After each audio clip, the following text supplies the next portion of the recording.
afternoon, everyone, and welcome to today's webinar, Working with Children who are Experiencing or Engaging in Bullying Behaviour, co-produced by CFCA and Emerging Minds.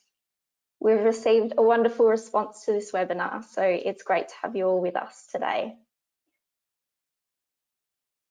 My name is Nicole Rollbush, and I work with Emerging Minds National Workforce Centre for Child Mental Health. I'm pleased to be here to facilitate this webinar today. In today's presentation, we'll aim to increase your understanding of childhood bullying and its impacts on child mental health. You'll also be introduced to ways in which you can begin to explore bullying involvement with the children and families you're working with. Just to note, we will be sharing children's stories of bullying, so if you find any part of this webinar distressing, please take care of yourself by practicing appropriate self-care and reaching out to your support networks. Before we go any further, I'd like to acknowledge the lands that we're all meeting on today. I'm on Kaurna land here in Adelaide, and I'd like to extend that acknowledgement to the different lands that you're all coming to us from today. I acknowledge the traditional owners' deep connection to the land, waterways, kin, community and culture, and the importance of these to the well-being of all Aboriginal and Torres Strait Islander people. And pay my respects to the elders, past, present, and those who are emerging. So as I mentioned, today's presentation will be about increasing understanding of childhood bullying and mental health, as well as looking at ways of working with children who've experienced or engaged in bullying behaviour. To expand on that, let's have a look at the learning outcomes so we can be clear for you about what's ahead in the next hour. So this webinar is aimed at supporting you to understand how childhood bullying affects child mental health, understand the importance of prevention and early intervention in limiting the effects of childhood bullying in adulthood, be curious about children's understanding and perspectives on bullying and why this is important, and exploring strategies to work with children experiencing bullying or engaging in bullying behaviour. So this webinar is part of a series of webinars that's focused on infant and child mental health that will be facilitated in partnership between CFCA and Emerging Minds in 2022.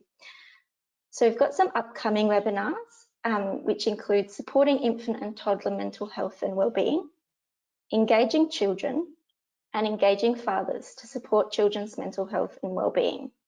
A couple of our recent webinars include supporting children who've disclosed trauma and approaches to support child mental health in culturally and linguistically diverse communities.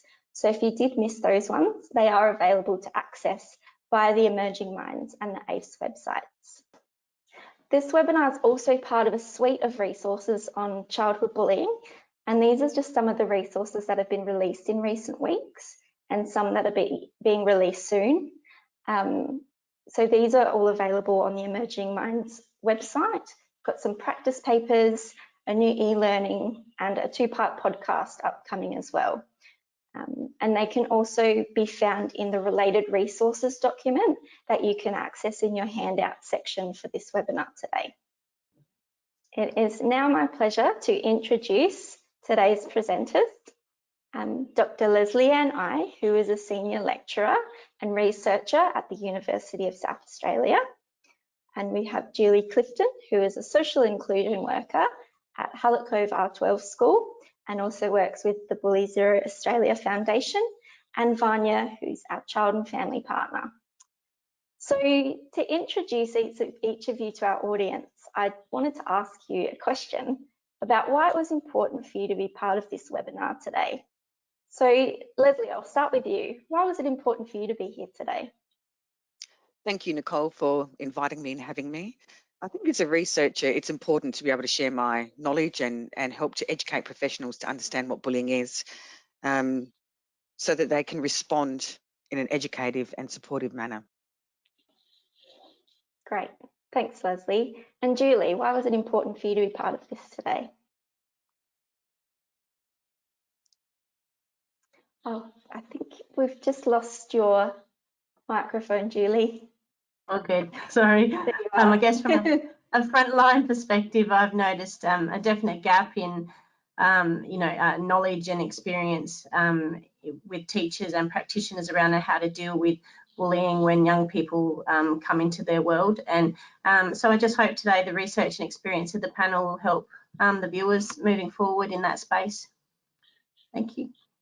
Great, thanks Julie. And Vanya, why was it important for you to be here today? As a mum and also a child and family partner with Emerging Minds, it's just a wonderful opportunity to provide some education, some information on how to help children you're working with if they are enacting bullying behaviours or are affected by them. So thank you all for attending today. Great, thanks Vanya. So please join me in giving our presenters a very warm virtual welcome. So I'll now hand it over to Dr. Leslie I, who's our first presenter. Thanks, Leslie. Thanks, Nicole. So we know that bullying is a significant social problem impacting children and adolescents globally. It has significant impacts on children's physical health, mental health and general well-being. And the United Nations Educational, Scientific and Cultural Organization found that approximately 246 million children and adolescents are experiencing school violence in some form every year. And the bullying is the most common form. So it is quite a significant problem. The AMF report estimates that the costs associated with bullying total approximately $2.3 billion while children are in school and for the 20 years after they've left school. This is because of the long-term impacts that bullying can have. So bullying is a subset of aggression, but must have the three elements of intention to harm, power difference, and repetition to be classified bullying. So bullying is defined as repeated acts of physical, relational, or verbal violence with the intent to harm or humiliate another person. It involves a certain level of power imbalance. The child experiencing the behaviour perceives that the other child has more power than themselves. Now, this could be due to race or physical size, sexuality, or sheer numbers. It could be one, four children against one child. Bullying can be overt or covert, and there's generally 5 different types of bullying. So these are physical violence, relational violence, verbal violence, sexual violence, or cyberbullying. Single incidents and conflicts or fights between equals, whether in person or online, are not defined as bullying. However, these conflicts still need to be addressed and resolved. Cyberbullying is bullying behaviour that is carried out through the internet or mobile phone technologies, and it's often combined with offline bullying. So children who are experiencing online bullying are commonly also experiencing bullying in real life, in face-to-face situations. It may include a combination of behaviours such as insulting online messages, publishing someone's private information, creating hate sites, or implementing social exclusion campaigns. So cyberbullying can be quite nasty.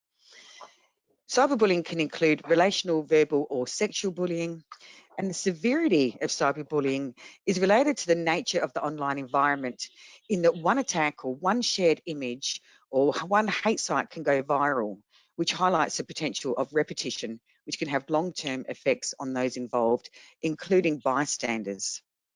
Research in 2019 with Gen Z participants, so these are children and young people aged between 10 and 24, found that around about 80% of participants reported that bullying was a problem in their school.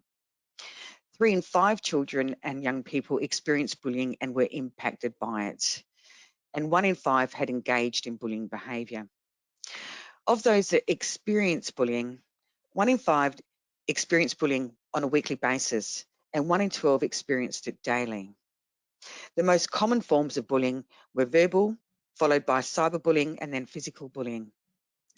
14%, or around about 350,000 students who were bullied, do not seek help or talk to anyone. So this can be quite a big problem. Those who did talk generally sought support from their parents or from their peers. So I'm going to have a look at the impact of bullying now. So for the child engaging in bullying behaviour, they're more likely to develop externalising disorders. So this can be ADHD, conduct disorder, oppositional defiant disorder, and they're also more likely to have lower self-belief, lower emotional competence, and lower credibility and trust from others. They're more likely to self-harm and have suicidal thoughts, and these children are more likely to engage in criminal offending and substance abuse, have poor educational and employment outcomes, and are at high risk of depression later in life. For children experiencing bullying, they're more likely to develop internalising disorders, such as separation anxiety disorder, generalised anxiety disorder, major depressive disorder, and phobias, and they generally have an overall poor life satisfaction. They're vulnerable to hyperactivity, inattention, and emotional symptoms, including low self-esteem, lower levels of belief in self, lower levels of belief in others, poor emotional competence, increased stress, and subjective well-being. They're more vulnerable to social isolation, suicidal thoughts and attempts, and deterioration of physical health. So the impact of bullying for those experiencing bullying can be not only psychologically impactful, but also physically impactful as well. They're also more vulnerable to poor academic achievement, leading to financial, emotional, and psychological harm in the future. For children who both engage in and experience bullying, which is around about 20% of the children involved in bullying, these children are at the greatest risk, and they generally develop externalizing and internalizing disorders. Some of the mental health impacts include anxiety, depression, eating disorders, separation anxiety, and deliberate self-harm behaviours such as cutting. They're vulnerable to conduct disorders, and conduct disorders are most severe for children and young people who both engage in and experience bullying. These children are more susceptible to lower self-esteem and higher failure anticipation, alongside all of the other impacts that I've discussed in the previous two slides. Professionals working with children need a clear understanding about bullying and bullying roles. Teachers have some understanding of bullying, but not comprehensive. So in their definitions of bullying, a minority of teachers mentioned all three of the defining characteristics of bullying. Parents also had limited understanding of bullying, and they tend to confuse bullying and fighting. And children had limited understanding of bullying, and in particular, they were over-labelling aggressive behaviours as bullying. But this was research done with teachers, parents, and junior primary children. Some of the key strategies to prevent and intervene in bullying is education and collaborative responses. And to do this, we need to consider children's ecological systems. Now, some of the strategies that we can use for our intervention and prevention is to help children to understand their emotions and to self-regulate. We need them to help them to understand what bullying is, what's bullying and what is not bullying. So we need to define those behaviours with them. We need to help them understand the roles of the bystanders and the defenders. So bystanders can inadvertently encourage bullying behaviour through watching or gathering around and not intervening, whereas defenders can divert the attention of the child engaging in the behaviour. They can say stop, they can point out the inequity or unfairness or the impact or the harm of the behaviour. And the more defenders, the more power they have over the child displaying those bullying behaviours, because those children have a need for social acceptance. So if we have several defenders, they're more likely to be successful in their intervention. We need to help children understand the difference between reporting versus dobbing. A lot of children who are experiencing bullying behaviour are fearful of telling anybody in case the behaviour escalates and it becomes worse for them. We need to debunk gender myths. So there are myths that girls can be catty. So relational bullying is normal, developmentally expected. It's not. And boys are more physical. So more physical bullying is expected from boys. But we still need to understand the differences between general fighting and bullying behaviour. We need to teach children empathy from a very early age. So understanding how to empathise with others and respect and value their feelings. We need to help children engaging in that behaviour to how to manage conflict so that they can manage conflict. We know that conflict is a normal part of developmental social development. So teaching them how to manage conflict so that it doesn't escalate into those bullying behaviours. We need to help build resilience. We need to help them to understand the role of friendship, what it's like to be a friend and what good friends look like. And importantly, we need to teach them how to seek help. Now, in the research that I've done with one of my colleagues, Barbara Spears, we found that by teaching junior primary children and educators, that we found a significant increase in their ability to identify an intent to harm, an imbalance of power and repetition. So this was just a short education strategy that we used, and it worked, really well for very young children, so it could work for older children as well. We need to collaborate with and educate children and others in children's ecological systems around all of these things. Now, this is an activity that was developed by teachers to help children understand the key elements of bullying. So children made these cards to identify what repetition looks like, what power differentials look like, and what the intent to harm looks like. And teachers made a bullying checklist so that children knew if they were being if they were experiencing bullying or if they were displaying bullying behaviours. Another activity or resources that were made by children. So this was an activity designed to educate parents. So with the support of teachers, children identified what bullying is and what bullying is not, the 3 elements of bullying, and what we can do to help. Some of the other educational activities that were done in that research was screwing up a piece of paper so that we can see the impact. So if you screw up a piece of paper and you try and straighten it out again, you can see that that paper is not going to be straight again. So it really highlights to children some of the impacts that bullying can have.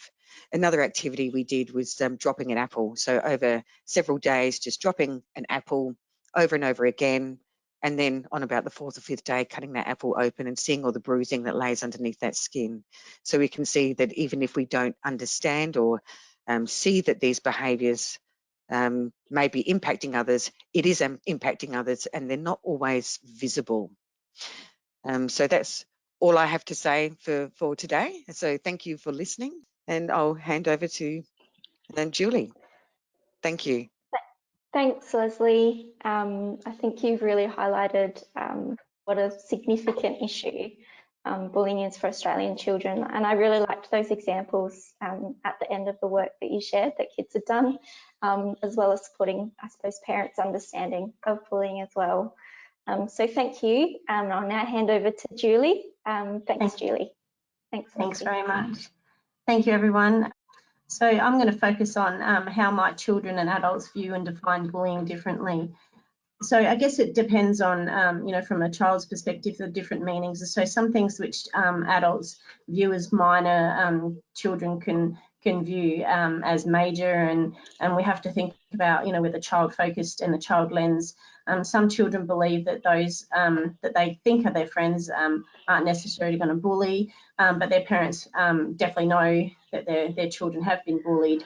Sometimes it comes down to the language that we use with our children around conflict and bullying, and making sure that we define definitely what bullying is and have our children understand the same language. It's difficult to distinguish if the power imbalance in a bullying situation when you talk about parents and children if we're not on the same page. So why is it important for practitioners to understand children's perspectives on bullying? So when a child's perspective is heard, as we know, in matters regarding bullying, and personal centred support can be designed that specifically addresses what they want and what they need, rather than what we may interpret. We can then support them with that. This way the children or the child will be able to communicate openly and freely and feel heard and supported in a safe space. And you're building that trust and relationships, which is really important. How can practitioners best do this? So the first key point here is building that rapport and building relationships. Relationships are key to everything. So for a child to be able to openly communicate, the teacher or practitioner needs to be intentional about building a meaningful engagement and a relationship with them, so that they are assured of being in a safe space and building that trust again. Creating that safe environment, practitioners should create that by not blaming or self-blaming a child, in which the children engaging in bullying are not shamed for their behaviour as well. So having that acceptance and empathy for both sides of both for a perpetrator and a target. So we also must listen without judgment, which is imperative. So children feel understood and supported when their teacher or the adult takes the time to listen and understand what they're saying without forming or including their own biases and bringing their own values to the table, or perhaps, you know, having a previous incident in their own lives around bullying, bringing that to the table and almost switching off because you felt that you know what that felt like. It's really important to kind of leave that at the gate as you enter, so that the kids feel 100% like you're there for them and that you're not going to get emotionally attached to whatever they're going to say. We must explore the underlying issues. So some studies have found that strong associations between victimisation and mental health problems, including depression and anxiety and poor general health, suicidal ideation and behaviour. The child's family can provide perspective on how best to help them. From my experience, family tend to know better about how their kids will respond to different situations. A meeting with them could provide insight into how a child will react to a situation at home, or how to help them and come up with solutions that will be both helpful at school and at home. For strategies and tools and skills, practitioners need to be on the lookout for children's wellbeing, support, and mentor them and teach them valuable skills that will help them to be assertive and stand up for each other.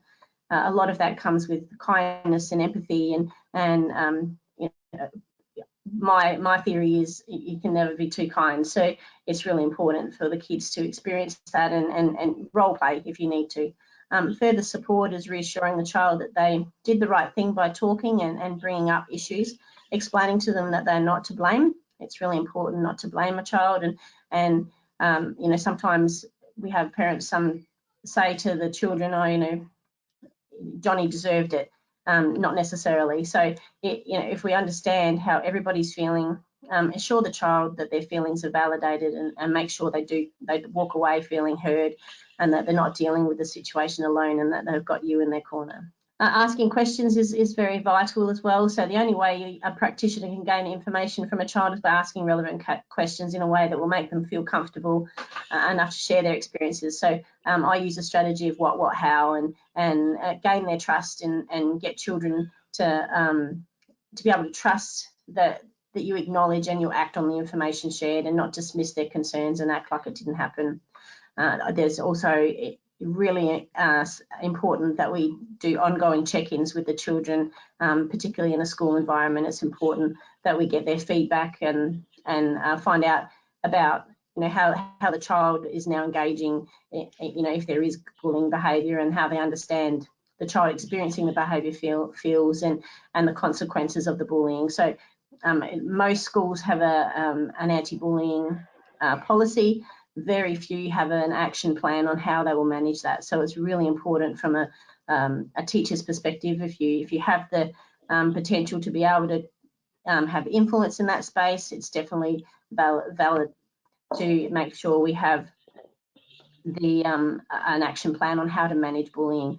The practitioner may also do some constant follow-up and with the child to ensure that they're responding to their interventions and their methods and that sort of thing as well.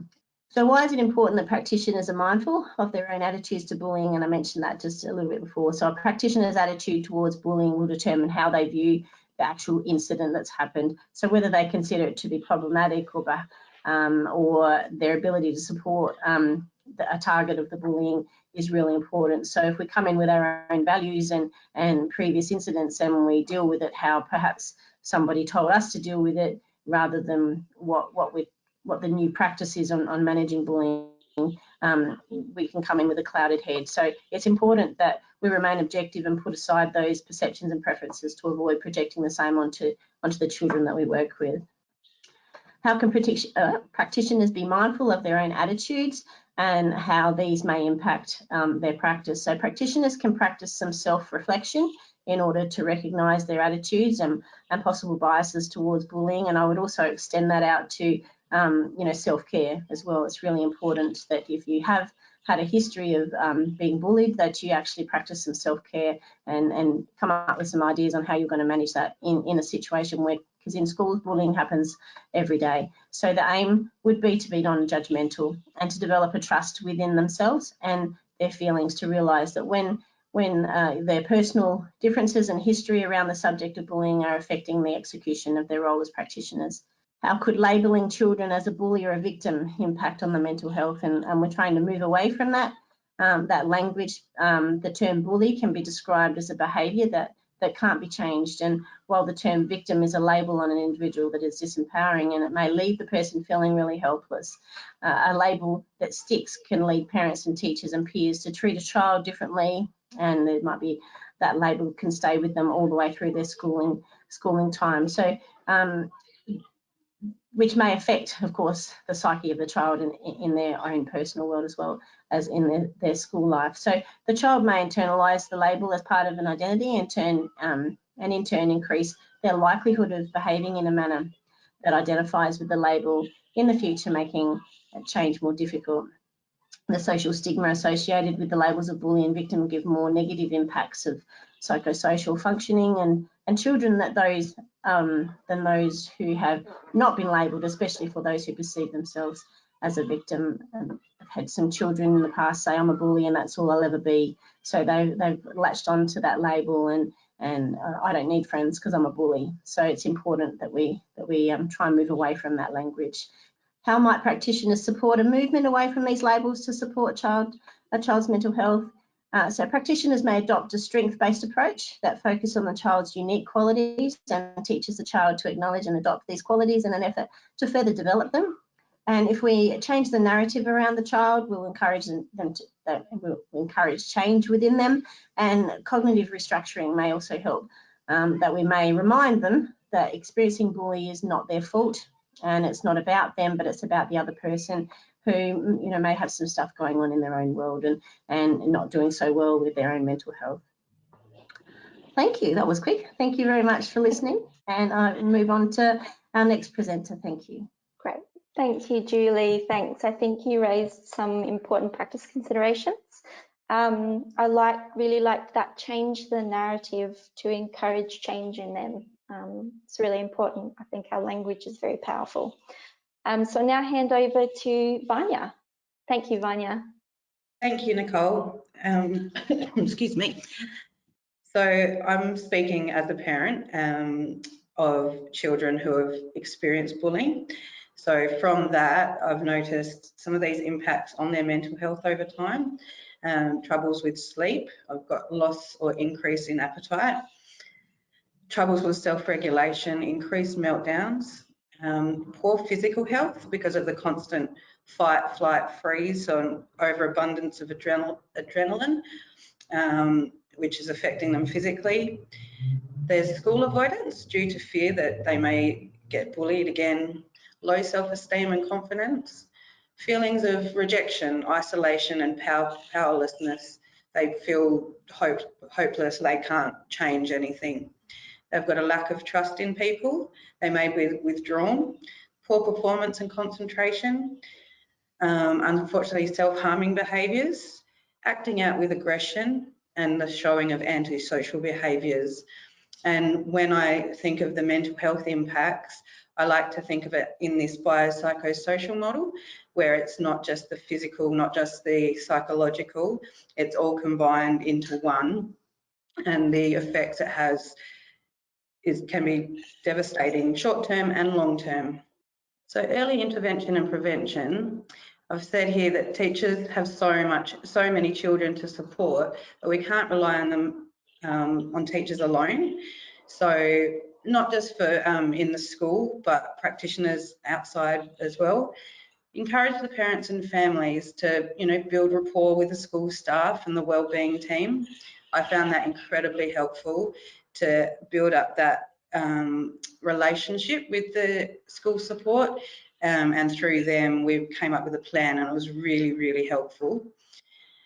Speak to the school if they have any concerns that the child may be experiencing or engaging in bullying behaviours. Understand the ever-evolving forms of bullying. As we know, cyberbullying now is, I think Leslie said it's the second highest form of bullying. So we need to have a real understanding of what that involves. Be aware of the changes in that child's demeanour, no matter how small, if they become withdrawn or they're acting out more. talk to the children about what bullying is and how to speak up and respond. This way you can promote resilience in their children and explain how to do that. And I think really important, the next 2 points as well, seize the moment, be completely present, listen to what the child is saying, because it may have been really hard for them to step up and voice their concerns. So just be open, honest, understanding, and thankful that when they come to you for help, you know, you're there to help them. And also allow access to safe online and in-person support services, because there is so many out there, so tap into those. Number one, support the parents and caregivers to trust their instincts. The parent, I always say, is the expert on their child. So really build that rapport, get to know them, and you can then, you know, they spend 24/7 a day with their children, so they know, they're the experts. Okay, so this next slide might be a bit raw, and these comments were unfortunately but kindly provided by my 2 children. So I've said, from the mouths of babes, bullies do mean things to me. They say yucky things about me. Bullies hurt my feelings. My body hurt where they hit me. Every day I'm scared that they are going to do something bad to me. Why won't they leave me alone? I don't want to use social media because I know they can get to me. They keep hurting me, not just physically, but emotionally too. What did I do to make them hate me so much? I thought I could trust my friends. Sad but true, and that's why we're here today, to advocate and try and educate. Okay, another aspect that's close to my home is children with medical conditions and different abilities, so advocating against bullying as a parent. So as a parent, I've found that educating myself about bullying has been vital. When I was at school, obviously it's far different to what it is now, but some of those characteristics obviously still are present. So it's been important for me to educate myself so I can educate others. This was gathering information on my daughter's medical condition and also my son's autism spectrum. Gather age-appropriate information and resources to share. So I've gone to the school leaders, I've gone to the teachers, and I've provided them with resources that they can use and share with the class, so not only the class but the teachers get a better understanding of what's going on. There's rare conditions do exist and they need to be acknowledged. So even if they don't look different, we need to know that there are hidden conditions and they need to be recognised, supported, and also spoken about. Understand that every condition presents differently in each individual. It sounds easy, but it's so true. It's so easy to put someone in a box and just say, right, you're on the spectrum, this is how you are. It's not, no child is the same. And through all this, being a carer with children with medical needs and different abilities, it's not easy. So we'd love practitioners to find alternative ways to interact with children if they're unable to communicate what they're going through. Maybe they're non-verbal, or they're too shy, or they just don't know how to explain or don't feel safe. Please be ready to speak up and ask questions. A very important one too was actively engage with the specialists of the child, because they do spend that time. They're the ones providing, say, occupational therapy. Work together on how you can support that child. Also reach out to little known associations and not-for-profit organisations, because like myself, we have lived experience and an understanding of the challenges the families may be facing. So definitely seeking support to assist my children has made the world of difference, and that's the one thing I would take away. Please support the parents. They know their child the best, and yeah, educate and advocate. Oh, thank you, Vanya. It was great to hear your experience, and I think a privilege to hear from your children. So thank you for sharing those quotes with us. really knowing what was helpful for you as a parent is an important piece of the puzzle. So thank you very much. And thank you to all three of you. Thanks, Vanya. Thanks to all three of you for your presentations. So that leads us into our question and answer time. If Leslie and Julie would like to join us again. So I thought I might start with you, Julie. One of the questions that came through, which I thought was interesting and might provide some context, is what makes a child or a young person more likely to engage in bullying behaviours? Good question. So I guess it could be many different things, and Leslie touched on a few earlier on. But I guess from my perspective, what I've seen is, you know, the multiple factors that can contribute as a feeling insecure. Picking on someone who seems emotionally or physically weaker can provide a feeling of importance or popularity or control. A lack of awareness, so some students or children don't even know or realise that it's unacceptable to pick on other children who are different because of their size, their looks, their race, or their disability, or their religion, and particularly those that frequently see this behaviour from other people in their lives. If it's mirrored, you know, monkey see, monkey do kind of thing as well. So. Which goes on to behavioural role models as well. So being exposed to aggressive and unkind interactions with family members and other areas of their life can result in students treating other people the same way. Also, I guess, behavioural problems, which can be part of an ongoing pattern or aggressive behaviour, which can stem from you know, ADHD or situations like that, where children are having to deal with those internalised things that are happening within their own worlds as well. And I think the last one for me is about problems at home, and, you know, when there's divorce and separation and things happening in a child's world, the wheels can fall off. And so I think it's important to understand, you know, the certain situations where a child needs power back, and so that imbalance of power needs to happen.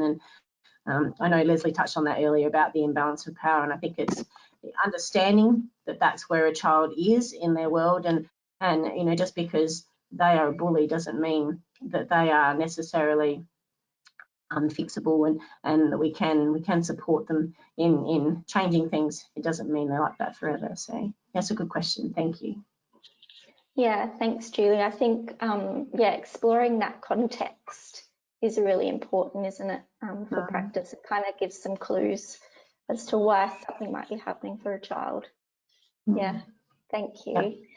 Something else that's come through a bit, which I thought was interesting as well, Leslie, I'll ask you this one. I'm wondering how bullying in young children is different from bullying in older children, whether there's different behaviours or things to look out for, and what that might mean for practice as well, and working with kids of different ages. So bullying for it's contested in the field at the moment in relation to whether young children can be classified as engaging in bullying behaviour, because we know that young children, particularly children under 5, are still learning social competence, their social skills. They might use aggressive behaviours to achieve a goal but not intend to harm. So, for example, if there are 2 children in a sandpit and one child wants a spade, they might hit the other child over the head, and they might do that on a daily basis because they want that spade and that child seems to always have it. So that is, by definition, bullying behaviour, but it's about educating that child to around social competence, around how to ask for that spade rather than just trying to engage in aggressive behaviours to try and reach their goal. For young children, the bullying behaviour is more likely to be physical behaviour. And relational bullying comes in fairly early in the age range, and that continues on. I guess as they get older, the physical bullying tends to decline, the relational, social and cyberbullying tends to increase. As children have more access to internet technologies and mobile phones, they're more vulnerable to the cyberbullying behaviour. Again, we have a look at the developmental levels of older children, so they're young people that are going through puberty, they're learning about their identity, they're experimenting, they might engage in those behaviours, and it's more likely to go online and offline. So if there's a student that's being bullied at school, that's likely to go to outside of school through the online platform. And as far as responding to that behaviour, I think we need to educate from a really early age around what bullying means, what it is, and the impact that it can have. How to, what is, how to build empathy for others, how to consider others' feelings, and like I said in my PowerPoint, in relation to educating kids around social competence and the impacts that their behaviour can have on others, really needs to be implemented at a very early age. And as far as responding to bullying, educating kids around self-regulation, around managing conflict, around help-seeking behaviours as well is really important from a very early age, but also to normalise that as they get older, because we know that as adolescents tend to seek help from their peers before they seek help from professionals. So if we educate our kids around bystander behaviours versus defender behaviours, maybe their peers can play a role in supporting them to seek help or seeking help on their behalf. Yeah, great. Thank you, Leslie. And Vanya, kind of related to that, one of the questions we got through was, what can I do if a child is being bullied and they don't want to talk about it? I thought that was quite interesting because that happens a lot. It does.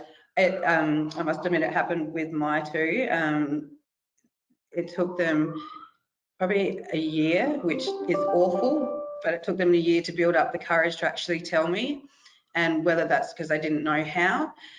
But I think for saying that, if you do see someone enacting bullying behaviour, or if they are experiencing it, do step in and just see how you can get out of them what it is. And that may be, do a social story on what to do if you are experiencing it.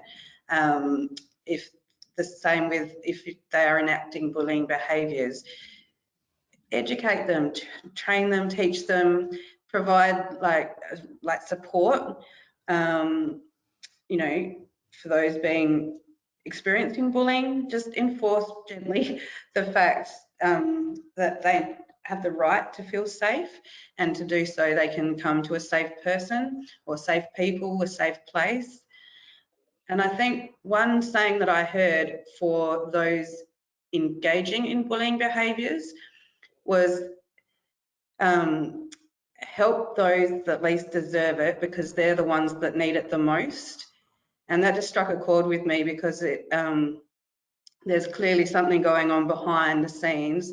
As Leslie and Julie said, it's not just that that child is unkind or catty or whatever. It has had to come from somewhere. Modelling from parents, monkey see, monkey do. So yeah, definitely take the time to build rapport and trust with the child so that they can open up and tell you what exactly is going on. May I add to that, Nicole, please? Yeah, of course. As I said earlier, the research shows that children and students are not actually reporting bullying in the way that they should be, and they're not seeking help from professionals. And I think a big key in that is relative to the fear of the bullying escalating. So I think it's, and there's other research out there that talks about students that have reported bullying and it hasn't been managed very well within a school context. So that then acts as a role model, as a measure for how bullying is going to be responded to, and whether the responses are actually working. So it's really important as professionals and as parents that if a child does report bullying behaviour to us, that we respond in a way that's going to be really supportive to them and not leave them more vulnerable to that bullying behaviour escalating and them feeling even more unsafe than what they did before they reported. Yeah, great. Yeah, so building that trust and that rapport, but then also once that disclosure happens, making sure that that's being taken seriously. Yeah, great. We did get a lot of questions about the idea of labelling. So I wanted to touch on that a bit because I thought that was really, really important point. So sort of what can we name it instead? We've sort of been using the terms experiencing bullying behaviour or engaging in bullying behaviour. But someone else was really interested in so if we're not labelling, what are we talking about? So is it important then to label behaviours? Sort of just thought I'd open it up to the panel to discuss that. I think we need to label the behaviour, not the child. So we need to say that if the behaviour is bullying, we need to recognise that, acknowledge that, and talk about that behaviour is bullying. But it's about labelling that behaviour, not the child. So we don't label the child a bully. We label the behaviour. That's why we sort of use the terms, or use the language, a child displaying bullying behaviour or engaging in bullying behaviour. Otherwise, as Julie said, they adopt those labels and they live up to those labels. They just assume I'm seen as a bully. I might as well just continue on engaging in those behaviours because that's how I'm being treated and that's how I'm seen. I find the term victim very disempowering. It takes away your sense of worth, and you just keep perpetrating, oh, I'm a victim. So I definitely think that one can stay with that child for a very long time. I think it would be wonderful to get rid of the term victim because it's just so disempowering for the person. Yeah, for sure. Yeah. So really stepping away from labelling the child, but still labelling the behaviour as bullying and recognising it as bullying. Yeah, in my space, we kind of look at it as more the above the line and below the line behaviours rather than, you know, what was okay, what's not okay, and then looking at, you know, what can we do about that rather than it be, you know, you're a bully and you're a victim. It's what are the behaviours that aren't okay, and what does that look like? What does that feel like? And then come up with solutions of how do we manage that with that child. So we try not to label. You know, it's hard when, you know, for so many years we've been calling them victims and bullies to, you know, to change that. And so, you know, it's a process, but we'll get there. Yeah, like that below the line, above the line, below the line behaviour, and really defining what that is. Yeah, great. Yeah. Someone did ask a specific question for Julie as well, which I wanted to ask whilst we were still live. Someone wanted to know about whether you could expand on the what, who, where technique. Have I got that right? Yeah. What, how. So it was what, how. So yeah. So it's a real simple engagement tool in working with kids, and you know, when a kid walks into my space, or it's normally, you know, hey, what's going on? You know, what's happening for you? And then, you know, they might say, you know, something's happened, and then going, okay, well, what did that look like, or what did that feel like? And, you know, and then exploring how can I help you, or how can I work with you to create some solutions for that? And, you know, what's important for you? Because I think what's important from me as an adult's perspective isn't always what a child wants. And so, you know, a child might come in and report an incident that's happened, or whether it's conflict or whether it's bullying behaviour. And, you know, they might show, you know, those signs that they're, you know, completely upset, and but it might not necessarily be the words that's been used. It might be the exclusion, or it might be, and so, you know, you can go in tunnel vision of what you think they need, whereas if you go in, you know, being child focused and asking them, you know, what out of that whole scenario, what's important, what's the most important thing that you would want to have you know, fixed, or, you know, little kids, I say, if you could wave a magic wand, what would you want to happen? And, you know, the kids will come back with, you know, I just want them to be kind, or I want them to be nice, or I want them to be friendly to me. I don't want them to leave me out. And so they're almost labeling those behaviours, above and below the line behaviours, and what they expect a good friend to be, or you know, programs like Friendology are like that as well, where you place everybody on a platform of, we are all friends. It just, what level of friend are we? And you know, we're not always going to be kind to each other all the time, but we can try. So yeah, so what's happening for you, what's going on, what's important for you, and how can I support you, and how can I make things better, and how can I help you make life a little bit easier for you at school, or wherever you're at, sports or whatever. So yeah, I hope that, does that make sense to everyone? Yeah, great. Thanks, Julie. And one of the final questions that I might ask you today, might open it up to each of you, is whether there's any child-friendly resources that you've come across around supporting children to understand and be able to identify bullying. Anything that you've sort of come across that would be really helpful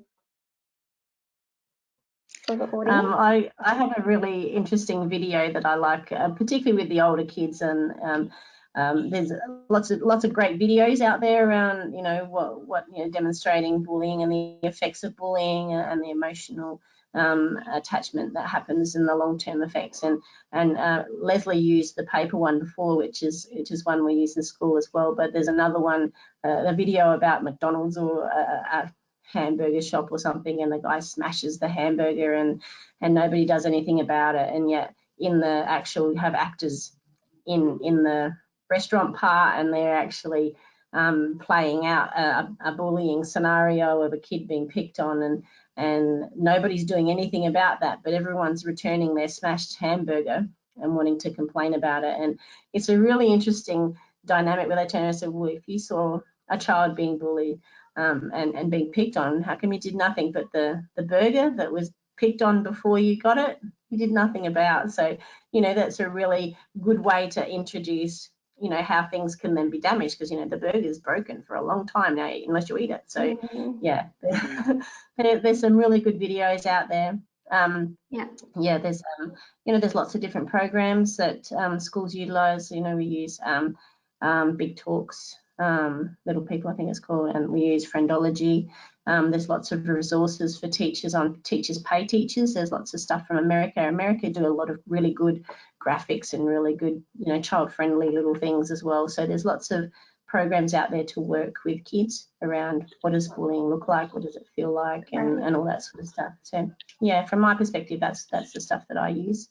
And also doing role plays for kids. That's really important. You know, as an adult, it's okay to have fun, as you said before. And you know, I'll quite often do a role play with kids around, you know, it's hard for someone who's being really mean to a child to turn around and, you know, when a child is being kind back. So, you know, there's a great video in America of a presenter doing a scenario where they're being picked on, and the child is actually they turn around and say, you've got beautiful eyes, or you're a really kind person, and I wish I could be like you. And so changing that imbalance of power to bring it back to a little bit level playing field, I suppose. And just by being kind, you don't have to, you know, change the world, just be kind. Yeah, thanks, Julie. Yeah, so I was just going to say, is there anything, Vanya, that you came across as a parent?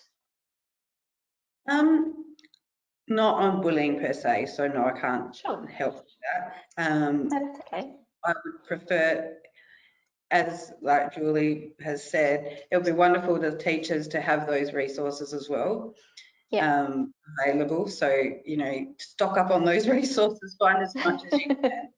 So not just to educate the children, but the parents too. Yeah, something that they can engage with as well as the child. That would be wonderful to have. Great, thanks. I'm going to go back to the old but good experiment, the blue eye, brown eye experiment. where it looks at exclusion of children based on the colour of their eyes. That's an excellent opportunity to talk about power differentials and bullying. But also I've created a resource with teachers, early childhood teachers in South Australia that has that is available, that I've passed on to you, Nicole. Yeah, that's available in the primary handouts Yeah, section. for junior primary teachers in particular, but it can be used, I guess, for kids with special needs, but also can be adapted to use with older children as well. That looks at all of those areas that I've identified when I was talking about how to educate kids around, you know, what bullying is not, building resilience, managing conflict, all those types of things.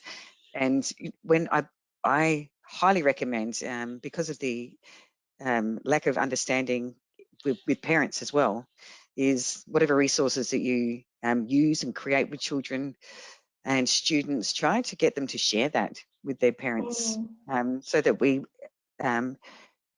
build on community understanding about what bullying is, because we have days specific towards, you know, Harmony Day, and we do talk about bullying a lot, but we don't really drill down into what it in fact is. So I think we largely have an uneducated community, so we need to go beyond kids and broader. We've got a lot of questions around helpful approaches or evidence-based approaches to addressing bullying. So I thought I'd just open it up to you guys to have a bit of a discussion around things that you know are helpful. It's difficult to point out a particular program because there's so many to choose from, and there are limited evaluations of some of these programs, but it doesn't mean that they're not research informed, and it doesn't mean that they can't be effective. So it's important that you actually have a look for programs that might be suitable to your context, to make it relevant and effective within your setting. So it is difficult, but there are lots of resources out there.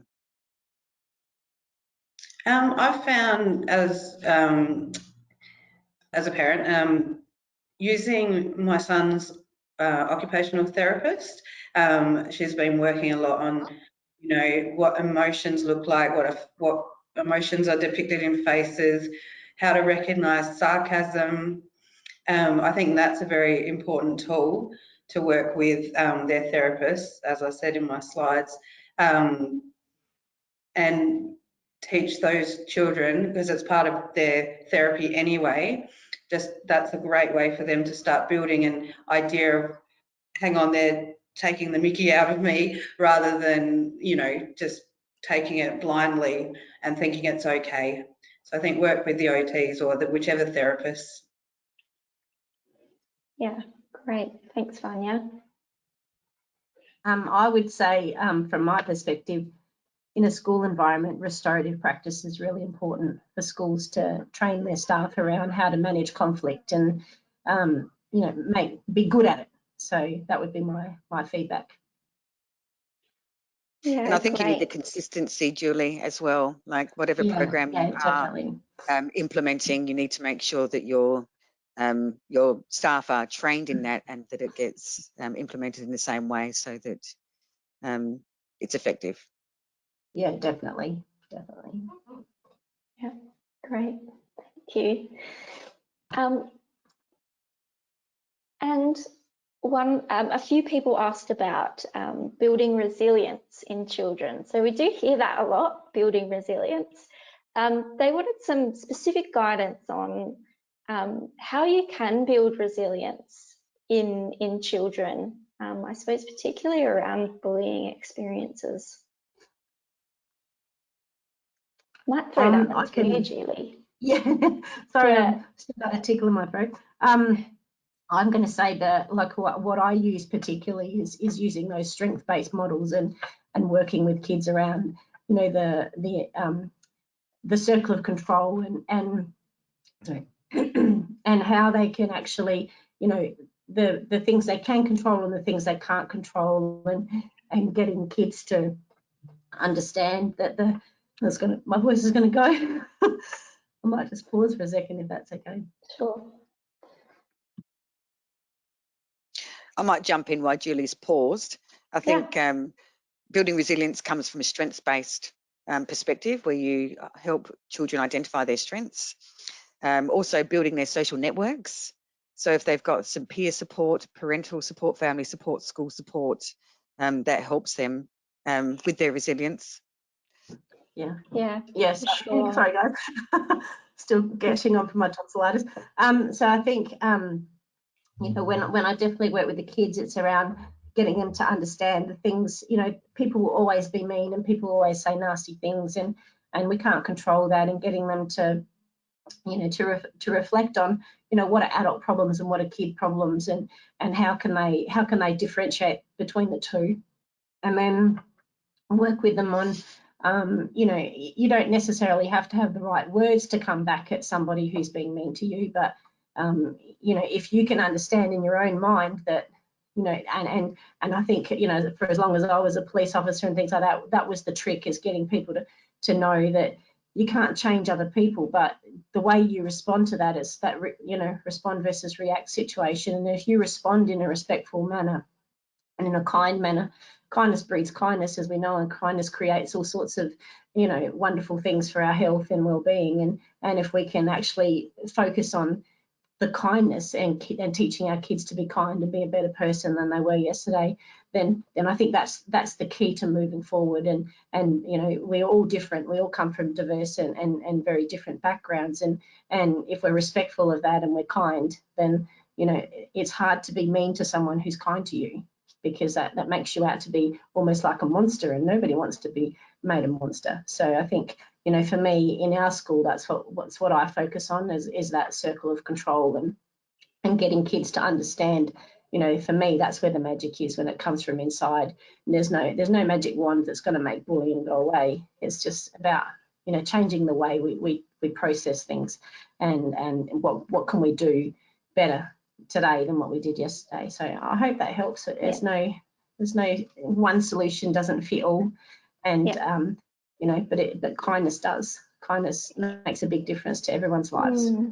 Yeah. And I think also reiterating to the child that it's not them.